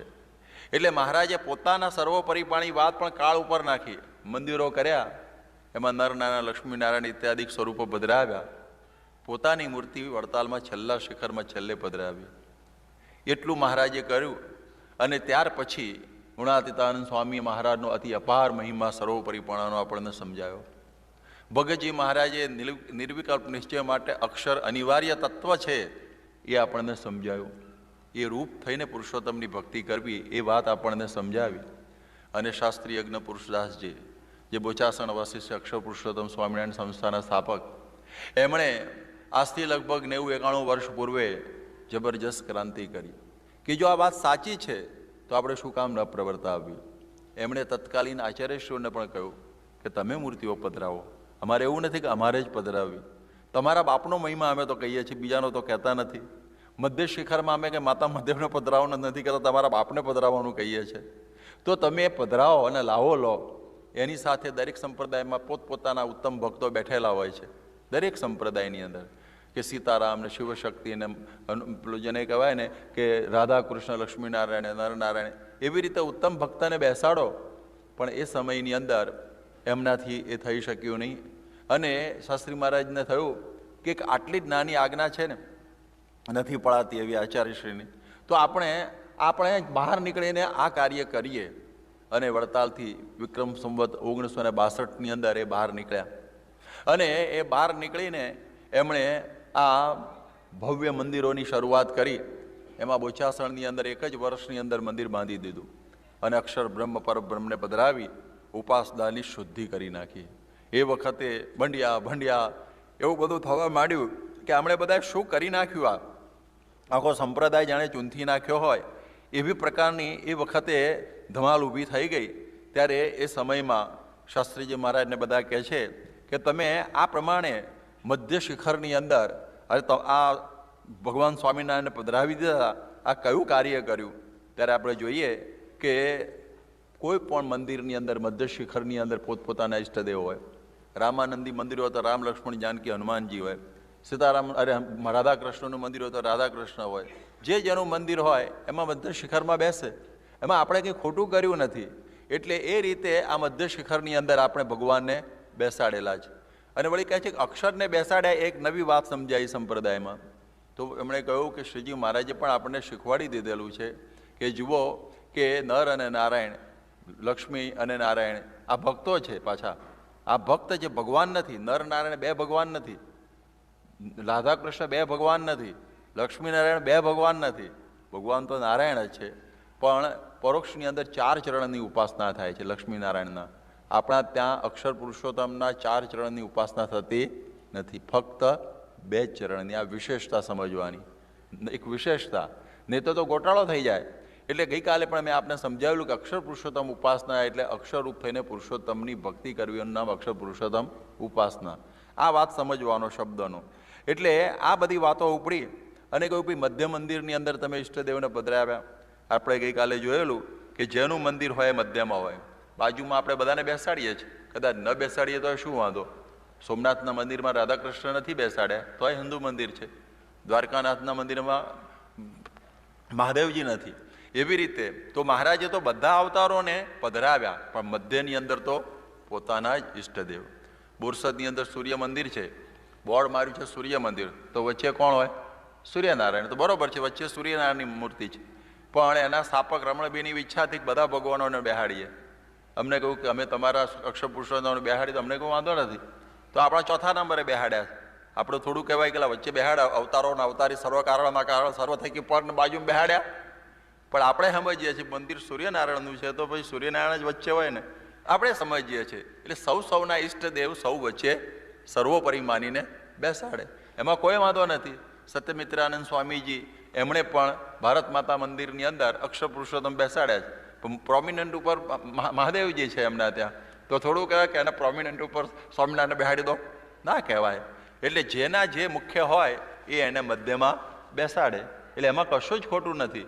તો અહીંયા આગળ લક્ષ્મીનારાયણ બાજુમાં હોય, કંઈ રાધાકૃષ્ણ બાજુમાં હોય, તો કંઈ એવું નથી કે આપણે એનું અપમાન કર્યું કહેવાય, કે આપણે એને પાછા પાડ્યા કહેવાય. રાધાકૃષ્ણનું મેં કહ્યું સૂર્યનારાયણનું મંદિર તો સ્વામિનારાયણ બાજુમાં છે, સ્વામિનારાયણ બાજુમાં છે, તો આમાં આપણને કોઈ તકલીફ નથી. દર્શન કરવા જઈએ છીએ, ભાઈ મંદિર એમનું છે, વહીવટ એમનો છે, એમાં આપણે શું એમાં વાંધો છે? બધા અવતારો બેસાડ્યા છે, એમાં સ્વામિનારાયણને બેહાડ્યા, એમાં આપણને કોઈ પ્રશ્ન નથી. એટલે એ દ્રષ્ટિથી આ વાત સમજવાની જરૂરિયાત હોય છે કે ઈષ્ટદેવ હંમેશા વચ્ચે હોય. કેટલી સુંદર વાત કરી. આજે તમે ઘણી વખત જુઓ ને, હજી પણ સંપ્રદાયની અંદર વચ્ચોવચ્ચ સ્વામિનારાયણને પધરાવા એક ગરબડ થાય છે. જ્યારે નવા મંદિરો બને ત્યારે અવતારોને વચ્ચે બેસાડે. હવે તમે જુઓ કે આપણે જોઈએ કે વડતાલમાં મંદિર સ્વામિનારાયણનું, પણ સ્વામિનારાયણને શોધવા પડે, એ છેલ્લા બેઠા હોય. આવું તો કોઈ કાળે બને નહીં, છતાં એ સમયમાં બન્યું એટલે એ જરૂરી હતું. આપણે એને માન્ય કરીએ છીએ, આપણે એને દંડોત કરીએ છીએ, પગે લાગે છે બધું, પણ જ્યારે સમજીએ ત્યારે તો ફેરફાર કરવો કે નહીં. જેમ રામ અને કૃષ્ણનું, સીતારામનું, રાધાકૃષ્ણનું એકે મંદિર નહોતું, પણ સમજ્યા પછી જુદા મંદિરો થયા કે નહીં હતું નહીં એટલે ન કરો, એ કોઈ લોજિક કામમાં આવે એવું નથી. જ્યારે સમજીએ ત્યારે આપણે એ શુદ્ધિ કરી શકીએ છીએ. એટલે એ શાસ્ત્રીજી મહારાજે અદ્ભુત કાર્ય કર્યું. એટલે એમને જેટલા આપણે જેને કહે છે ને કોંગ્રેચ્યુલેશન આપીએ એટલા ઓછા. ઘણી વખત આપણને બંડિયા કે મને તો બહુ નવાઈ લાગે કે બંડનો અર્થ સમજો, કે રાજા ચક્રવર્તી હોય એને તમે ખંડિયો કહો તો શું કહેવાય? બંડ. ચક્રવર્તીનો ઓર્ડિનરી રાજા કહો, ખંડિયા એટલે ઓર્ડિનરી રાજા, તો એની સામે શું કર્યું કહેવાય? બંડ કર્યું કહેવાય ને. કે ચક્રવર્તી રાજાને તમે ઓર્ડિનરી કહો છો, તમે બંડ કર્યું કહેવાય. એવી રીતે અવતારોના અવતારીને અવતાર જેવા કહીએ બંડ કર્યું કહેવાય ને, તો બંડિયા કોણ? તમે જરા વિચાર કરી લેજો. એટલે સમજવા જેવું છે, તો એક જરા ઊંડાણથી સમજવા જેવું છે. એટલે એ ન સમજો તો મુશ્કેલી ઊભી થઈ જાય. એટલે આ વાત થઈ. ઘણી જગ્યાએ પણ અમે જોઈએ છીએ કે વચ્ચે મહારાજને હજી નથી પધરાવતા, વચ્ચે હજી નથી પધરાવતા. મેં કહું ભાઈ હવે તો બેહવા દો મહારાજને વચ્ચોવચ્ચ. વળી પધરાવ્યા તો વચ્ચે અવતારો પધરાવી બાજુમાં જાણે મહારાજને સાઈડમાં નાખી દીધા હોય એવી રીતે પધરાવતા હોય. ત્યારે આ મહારાજના સિદ્ધાંતની શુદ્ધિ શાસ્ત્રી યજ્ઞ પુરુષદાસજીએ એક અદ્ભુત કરી નાખી. સંપ્રદાયને એક જબરજસ્ત તેજ આપી દીધું. એટલે જેમ કે છે કે કૃષ્ણ પ્રભુ અને વલ્લભાચાર્ય મહાપ્રભુ, કારણ કે કૃષ્ણનો મહિમા વલ્લભાચાર્ય પ્રવર્તાયો. એમ આજે સંપ્રદાયની અંદર સ્વામિનારાયણ ભગવાનનો મહિમા પ્રવર્તાવનાર અને મંદિરો કરીને એને જાહેર કરનાર એક જ પુરુષ ભાગ્યા, શાસ્ત્રી યજ્ઞ પુરુષદાસજી, ઓનલી વન. એની હિંમત જુઓ, કેટલા બધા એ વખતે હતા ત્યાં આગળ, પરંતુ એમની હિંમત જોરદાર, અને એમણે આ કાર્ય કરી બતાવ્યું. એટલે એ વાત થઈ. ગઈકાલે મેં ઘરેણાની વાત કરેલી, એમને ઘરેણાને વાઘા કેમ પહેરાવો છો, એ ચાલતી હતી વાત. આ તો વોર્મિંગ અપ કરવા માટે પાછળનું આગળ લાવવું પડે થોડું. એટલે એ ઘરેણાની વાતમાં આપણે સમજ્યા કે આપણે અક્ષરધામના ભાવથી એમને આભૂષણો ધરાવીએ છીએ, પૃથ્વી ઉપરના ભાવથી નહીં. એ ભાવ મેં હનુમાનજીને રાધાજીના દૃષ્ટાંત આપીને આપણને સમજાવ્યું અને ગઢડામાં અક્ષરરૂઢીના તખ્તાની પણ આપણે વાત કરી. એટલે એ દૃષ્ટિથી એમાં કશો જ બાદ છે નહીં. વડતાલના પાંચમાની વાત પણ કરી, સરખી સેવાની, કોટી જન્મની કસર આને આ જન્મે અમારો તો ટાળવી છે ભાઈ, તો પછી આ શોર્ટ રસ્તો શું કામ ના લઈએ? અને મહારાજે બતાવ્યો છે શોર્ટ કરતા પછી શ્યોર છે શોર્ટ કરતા, અને ધી વે છે બીજા શબ્દોમાં કહીએ તો. એટલે એ દૃષ્ટિથી આ વાત થઈ. તમે જુઓ એ મંદિરોની અંદર આપણે છે ને ધામધામી અને મુક્ત એની મૂર્તિઓ પધરાવીએ છીએ, બાકી બીજા બધા સ્ટેચ્યુ હોય છે અને ચિત્રો હોય છે. યાદ રાખો, ધામધામીને મુક્ત અક્ષરધામની સભા એની જ મૂર્તિઓ જે ષોડશોપચારે પૂજન થાય છે શિખરબદ્ધ મંદિરોની અંદર. અને આપણા મંદિરોની અંદર જે હરિમંદિરોની અંદર બીજા બધા પટ પ્રતિમાઓ હોય અથવા તો આરસના સ્ટેચ્યુ હોય, પણ એ મૂર્તિ નથી હોતી. એ પછી ભગતજી મહારાજ, શાસ્ત્રી મહારાજ, યોગી બાપા કે પ્રમુખ સ્વામી એની ષોડશોપચાર પૂજા આપણે કરતા નથી, એના સ્ટેચ્યુ મુકાય. સ્ટેચ્યુ તો મહારાજાઓના મુકાતા હોય છે, એટલે એમાં કંઈ ગભરાઈ જવાની જરૂરિયાત નથી. એટલે ગુરુ તરીકે આપણે મૂકીએ છીએ પરંપરા દર્શાવવા માટે. એ ગુણાતીતની જે ગુરુ પરંપરા એને દર્શાવવા માટે આપણે આ મૂકી છે. શા માટે? કે આ ગુરુએ મને સહજાનંદ ઓળખાવ્યા. આપણે ત્યાં બાપનો ફોટો મોટો રાખીએ છીએ ભગવાન કરતાં ઘરની અંદર. ઘણાના ઘેર મોટા મોટા હોય. મારા ફાધર મને સંસ્કાર આપ્યા, અમેરિકા મોકલ્યો, બહુ મહેનત કરીને પેટે પાટા બાંધીને મારી માએ. તો આપણે ગ્રેટિટ્યૂડ કે આને લઈને મને આ થયું, તો એવા ભાવથી આપણે ગુરુનો ફોટો મૂકીએ છીએ, ભગવાનના ભાવથી નહીં.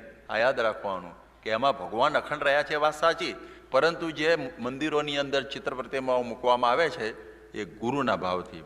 જેમ ઘણાના ઘરમાં ઇન્દિરા ગાંધીનો ફોટો હોય છે લેવા દેવા વગરનો કે ભાઈ ભારત માટે આવું કર્યું, હવે જેની સમજણ. પણ આપણે જે મૂકીએ છીએ એ ગુરુના ભાવથી મૂકીએ છીએ, તો એમાં કોઈ શાસ્ત્રીય બાદ અડતો નથી. પરંતુ તમે સહજાનંદ સ્વામીની જગ્યાએ મૂકી દો તો મહા મોટો બાદ અડે. તમે મહારાજના કરતાં મોટો મૂકી દો ઘર મંદિરમાં, બાકી તમારા લિવિંગ રૂમમાં જે મૂકવું એમાં કોઈ વાંધો નથી. પણ તમારું જે શું કહેવાય પૂજા ખંડ છે, દેવઘર કહેવાય, એમાં તો પ્રોમિનન્ટ સ્થાન ઉપર કોણ જોઈએ? મહારાજ. ઘણા બધા હોય છે ને, જેમ સત્ય સાંઈ બાબાવાળા તો સત્ય સાંઈ બાબાને જ પ્રોમિનન્ટ સ્થાન ઉપર મૂકે, જલારામ બાપાવાળા તો જલારામ બાપાને પ્રોમિનન્ટ સ્થાન ઉપર મૂકે. આપણા તો એવું નથી. કબીરજીઓ તો કબીરજીને મૂકે. આપણા તો ઈષ્ટદેવને વચ્ચે મૂકીએ છીએ, બાકી બીજા સાઈડમાં. ખ્યાલ આવ્યો ને આ બધું? એટલે કોઈ ગેરસમજ ન થવી જોઈએ. ઘર મંદિરમાં પણ આ વિવેક બરોબર સમજવો. અમે ઘણી વખત ઘણા ટોકે પ્રમુખ સ્વામીનો જ ઓછો જ ઘર મંદિરમાં મૂકી દે ને બાજુમાં સહજાનંદ સ્વામીને આટલા મૂકે. એ ઉપાસનાનો બહુ મોટો ભંગ થયો કહેવાય. બહુ યાદ રાખવાનું બધાએ. એટલે એ વાત બરોબર પાકી સમજવાની. એવા ઘણા અતિ મહિમાવાળા હોય એટલે જરા થઈ જાય એવું, પણ એવું આપણે નથી સમજવાનું. મહારાજ મુખ્ય. પ્રમુખ સ્વામીએ ઠાકોરજીને ભેગા નથી રાખતા સામે, આપણે એટલું તો રોજ જોઈએ છે કે નહીં? તો એ વાત આપણે સમજી રાખવાની. એટલે એ વાત આવી. ત્યાર પછી આ પણ બધું ઘણી વખત જુદી જુદી વાત કરવાની થાય છે. હવે મહારાજના એમના માટે બધું કહેવાય છે કે હવે એક વખત એવું થયું કે શાસ્ત્રીજી મહારાજ આ બધા મંદિરો બનાવવા માંડ્યા, અને એ વખતે બોચાસણનું મંદિર બન્યું, સારંગપુર મંદિરની પણ શરૂઆત થઈ ગઈ. હવે એ સમયમાં સંતો ગામડે ફરવા માંડ્યા. એક નાનો પ્રસંગ થયેલો, એ હું તમને જરા ટૂંકમાં કહી દઉં. એ પ્રસંગ એવો બન્યો કે પછી સંતો બધે ગામડે ગામડે ફરતા, અને એમાં 5/12/1936 રોજ ઈસણાવ મંદિરની અંદર આપણા સંતો ઉતર્યા. ઈસણાવ મંદિર વડતાલ તાબાનું મંદિર, યાદ રાખજો. ઈસણાવમાં સંતો ઉતર્યા, વડતાલવાળાને રૂચ્યું નહીં. શાસ્ત્રી મહારાજ એમાં નહોતા ઉતર્યા, બીજા બધા સંતો હતા. અને એ વખતે એમને બહાર કાઢ્યા, અને પછી કેસ કરવામાં આવ્યો કે તમે સ્વામિનારાયણના નથી એટલા માટે તમારા મંદિરોમાં ઉતારવું જોઈએ નહીં. અને એ કેસ પછી દાખલ થયો બોરસદ કોર્ટની અંદર, અને સામા પક્ષે કનૈયાલાલ મુનશી વકીલ હતા, અને આ બાજુ MP અમીન બોચાસણ તરફથી વકીલ રહ્યા. હવે જે શરૂઆત થઈ ખાલી આટલી કે ઈસણાઓના મંદિરમાં આ બોચાસણના બંડિયા ઉતર્યા, એ કારણ એને એવું કાઢવા જોઈએ, એને મંદિરોમાં ઉતરવું ન જોઈએ કારણ કે સ્વામિનારાયણના નથી. ત્યારે આપણે એમ કહ્યું કે અમે કેમ સ્વામિનારાયણના નથી એ તમે એમનો કહો. આ બાબત ઉપર ટક્કર થઈને કેસ ઊભો થયો, અને કોર્ટની અંદર વડતાલે કેસ નાખ્યો. એટલે આપણે તો આટલું કહ્યું, પણ એમણે કહ્યું કે તમને નથી અમે સાબિત કરીએ. અને 3.5 વર્ષ સુધી બોરસદની કોર્ટમાં કેસ ચાલે. એટલે મંદિર જેવું વાતાવરણ થઈ જાય, બધા આવીને બેસી જાય, કારણ કે મોટા શાસ્ત્રોની ચર્ચાઓ ચાલે બધી. વચનામૃત સત્સંગ જોઈને દેશ વિભાગનો